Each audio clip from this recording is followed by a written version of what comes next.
Welcome to our channel. Today we how to configure Adobe Analytics for your website step by step clearly.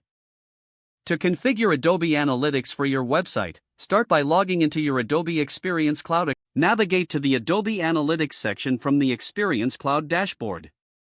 Once in Adobe Analytics, click on the Admin tab located at the top of the page.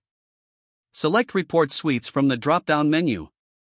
Create a new report suite by clicking on the Add New Report Suite button. Fill in the necessary information, including the name and website URL.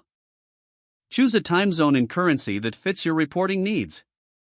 Next, set the default access options for users who will have access to this report suite.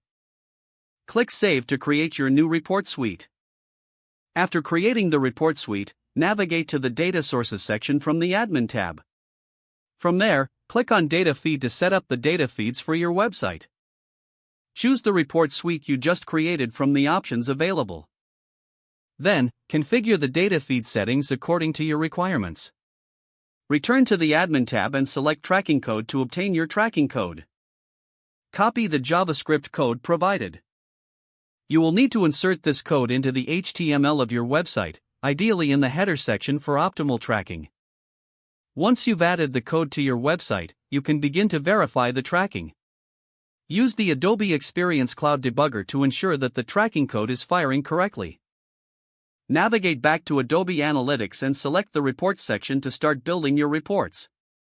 Explore various report types available, such as traffic, conversion, and user behavior reports.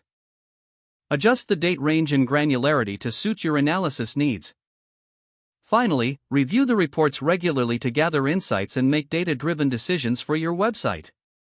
If the page does not load, refresh the browser or try again in a private or incognito window.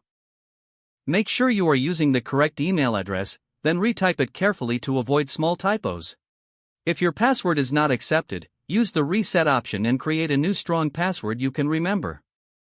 Check your spam folder for verification or security emails, then complete any requested confirmation steps. Enable two-factor authentication if available to improve account security and reduce unauthorized access risk. After signing in, review your profile details so your contact information and settings are accurate and current. Don't forget to like this video and subscribe to our channel for more step-by-step tech guides.